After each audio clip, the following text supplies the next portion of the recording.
Assalamualaikum warahmatullahi wabarakatuh. Selamat siang semuanya. Salam sejahtera untuk kita sekalian.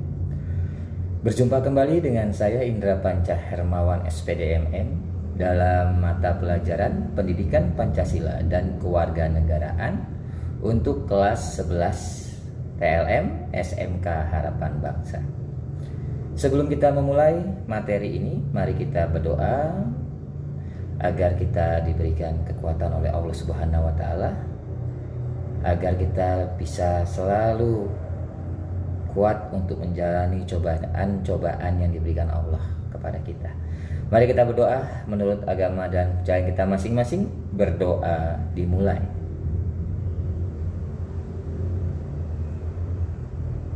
Berdoa selesai.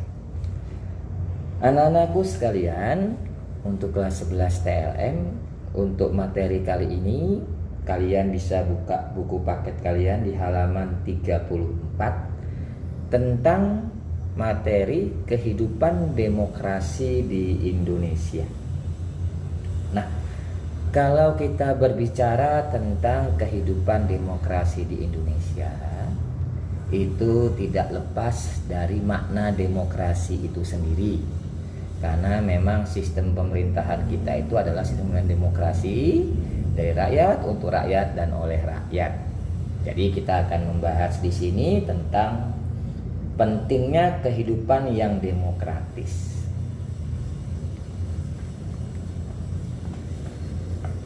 Kalau kita berbicara tentang kehidupan yang demokratis di Indonesia, pada hakikatnya sebuah negara dapat disebut sebagai negara yang demokratis apabila di dalam pemerintahan tersebut rakyat memiliki persamaan di muka hukum, memiliki kesempatan untuk berpartisipasi dalam pembuatan keputusan dan memperoleh pendapatan yang layak karena terjadi distribusi pendapatan yang adil serta memiliki kebebasan yang bertanggung jawab. Nah, ini ada 4 poin, ya. Ada 4 poin yang memberikan ciri khas tentang kehidupan yang demokratis di dalam sebuah negara. Mari kita bahas satu persatu. Yang pertama itu persamaan kedudukan di depan hukum atau di mata hukum. Hukum itu mengatur bagaimana seharusnya penguasa bertindak, bagaimana hak dan kewajiban dari penguasa dan juga rakyatnya. Semua rakyat memiliki kedudukan yang sama di depan hukum. Artinya, hukum harus dijalankan secara adil dan benar. Hukum tidak boleh pandang bulu. Siapa saja yang bersalah dihukum sesuai dengan ketentuan yang berlaku. Untuk menciptakan hal ini haruslah ditunjang dengan adanya aparat penegak hukum yang tegas dan bijaksana, bebas dari pengaruh pemerintahan yang berkuasa dan berani menghukum siapa saja yang bersalah. Jadi sistem pemerintahan yang disebut dengan pemerintahan demokratis itu harus mempunyai yang namanya supremasi hukum. Jadi tidak peduli itu pejabat, tidak peduli itu rakyat jelata, tidak peduli itu orang kaya, tidak peduli itu orang miskin. Apabila seseorang dinyatakan bersalah, harus sesuai dengan hukum yang berlaku. Jadi persamaan kedudukan di mata hukum ini adalah penyelesaian secara hukum yang tidak memandang status ataupun derajat. Semuanya sama di mata hukum. Nah, ini yang harus kita tegakkan di negara kita. Jangan sampai ada seorang nenek-nenek yang hanya mengambil kayu misalnya di suatu perusahaan langsung dihukum bertahun-tahun. Tetapi orang-orang yang dinyatakan korupsi besar-besaran miliaran rupiah tetapi tidak dihukum sebagaimana mestinya. Nah, ini yang harus kita pahami tentang negara demokratis. Jadi siapapun yang bersalah haruslah diproses secara hukum yang berlaku secara adil. Di sinilah tugas daripada pemerintah untuk menegakkan kedudukan di mata hukum yang sama. Selanjutnya, partisipasi dalam pembuatan keputusan. Di dalam negara yang menganut sistem politik demokrasi, kekuasaan tertinggi berada di tangan rakyat dan pemerintahan dijalankan berdasarkan kehendak rakyat. Aspirasi dan kemauan rakyat harus dipenuhi dan pemerintahan dijalankan berdasarkan konstitusi yang merupakan arah dan pedoman dalam melaksanakan hidup bernegara.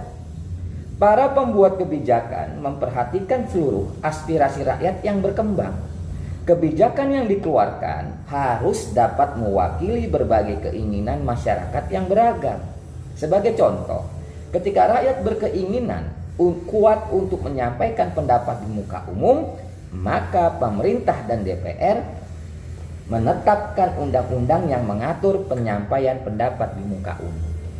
Nah, maksudnya seperti ini, negara demokratis itu, negara demokrasi memang kekuasaan tertinggi di tangan rakyat, tetapi diwakili oleh perwakilan rakyat. Nah, di Indonesia itu diwakili oleh DPR. DPR dipilih oleh rakyat melalui pemilihan umum. Jadi seharusnya anggota-anggota DPR itu membawa aspirasi rakyat, karena mereka ditugaskan untuk mewakili aspirasi rakyat, memberikan kebijakan-kebijakan yang pro untuk kemakmuran rakyat Indonesia. Kemudian pendapatan yang merata. Dalam negara demokrasi, semua bidang dijalankan dengan berdasarkan prinsip keadilan termasuk di dalam ekonomi. Semua warga negara berhak memperoleh pendapatan yang layak. Pemerintah wajib memberikan bantuan kepada fakir dan miskin yang berpendapatan rendah. Akhir-akhir ini pemerintah menjalankan program pemberian bantuan tunai langsung. Hal tersebut dilakukan dalam upaya membantu langsung para fakir miskin.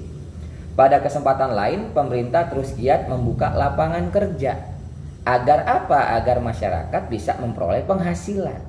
Dengan program-program tersebut diharapkan terjadi distribusi pendapatan yang adil di antara warga negara Indonesia. Pendapatan ini sangat penting, karena kemakmuran suatu negara itu dilihat dari pola hidup masyarakatnya, dari pendapatan masyarakatnya. Nah, tugas pemerintah di sini ya mengajak DPR untuk membuat kebijakan-kebijakan yang bisa memberikan kesempatan yang luas untuk rakyat Indonesia mendapatkan pekerjaan sehingga masyarakat Indonesia mendapatkan kehidupan yang layak. Disinilah tugas yang sangat berat. Dan ini membutuhkan kerjasama semua pihak. Itulah pentingnya kehidupan yang demokrasi. Untuk apa? Untuk kepentingan rakyatnya. Kemudian yang keempat itu kebebasan yang bertanggung jawab. Dalam sebuah negara yang demokratis, terdapat 4 kebebasan yang sangat penting, yaitu kebebasan beragama, kebebasan pers, kebebasan mengeluarkan pendapat, dan kebebasan berkumpul. 4 kebebasan ini merupakan hak asasi manusia yang harus dijamin keberadaannya oleh negara. Akan tetapi dalam pelaksanaannya mesti bertanggung jawab. Artinya apa? Artinya kebebasan yang dimiliki oleh setiap warga negara tidak boleh bertentangan dengan norma-norma atau aturan-aturan yang berlaku. Dengan kata lain, kebebasan yang dikembangkan adalah kebebasan yang tak terbatas, yaitu kebebasan yang dibatasi oleh aturan dan kebebasan yang dimiliki oleh orang lain. Contohnya kita melaksanakan kegiatan demonstrasi, itu boleh diatur dalam undang-undang. Bagaimana rakyat untuk menyampaikan aspirasi dengan demo boleh, tetapi juga harus bertanggung jawab demonya. Jangan malah menimbulkan kerusuhan. Kemudian kita menyampaikan pendapat di media sosial, menuliskan sesuatu, menyampaikan aspirasi, boleh-boleh saja, sah-sah saja. Tetapi jangan sampai kita membuat statement, membuat pernyataan yang tidak mempunyai dasar. Timbulnya itu menjadi hoaks, berita bohong. Jatuhnya nanti kalau kita membuat berita hoaks, akhirnya kita melawan hukum. Dan sekarang ini banyak sekali orang di penjara gara-gara menuliskan sesuatu di media sosial. Ini yang bertanggung jawab. Jadi kebebasan yang bertanggung jawab, bukan kebebasan yang kebablasan. Nah, kalian juga harus hati-hati dalam menulis sesuatu di media sosial. Jangan sampai membuat sesuatu ataupun meng-share sesuatu yang tanpa kalian tahu kebenarannya. Ini hati-hati. Karena kalau kalian men-share sesuatu berita hoaks, kalian nanti bisa kena undang-undang ITE yang sekarang ini ada. Nah, ini juga saya himbau kepada kalian, di dalam menggunakan media sosial harus bijak, harus tahu mana yang harus di-share dan mana yang tidak harus di-share. Jadi kalian juga harus cerdas di dalam menggunakan media sosial kalian. Nah, selanjutnya, ini perilaku yang mendukung tegaknya nilai-nilai demokrasi.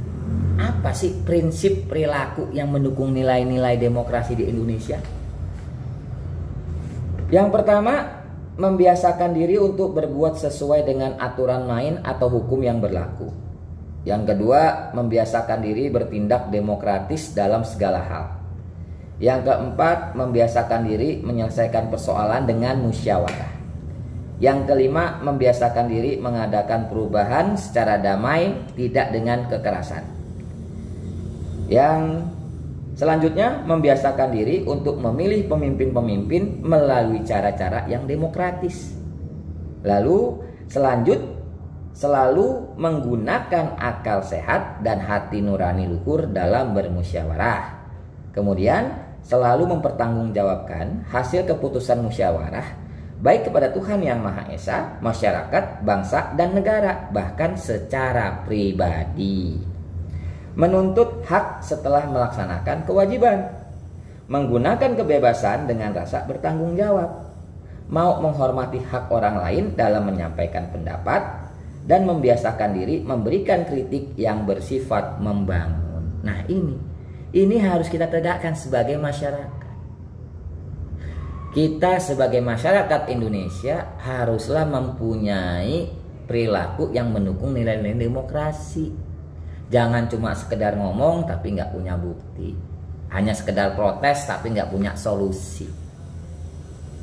Jadi anak-anakku sekalian, intinya ketika kita hidup di negara demokrasi yang memiliki kebebasan, tapi bagaimanapun kebebasan itu haruslah dibentengi oleh aturan-aturan yang berlaku. Dari cara bersikap, dari cara berbicara, dari cara memposting sesuatu di media sosial, itu haruslah kalian mempunyai aturan. Baik anak-anakku sekalian, saya pikir cukup materinya. Nanti kita akan melanjutkan lagi untuk minggu-minggu berikutnya. Nanti pada materi berikutnya kita akan membahas tentang sistem hukum dan peradilan nasional. Baik anak-anakku sekalian, jangan lupa untuk tetap mematuhi protokol kesehatan. Tetap kalian di rumah kalau memang tidak perlu-perlu amat. Kalian boleh keluar dan juga tetap berserah diri kepada Allah. Mudah-mudahan apa yang kita alami ini semuanya cepat kembali normal seperti biasanya. Terima kasih banyak. Jangan pernah semangat, jangan pernah putus semangat, karena kita adalah pemenang bukan pecundang. Terima kasih banyak. Assalamualaikum warahmatullahi wabarakatuh.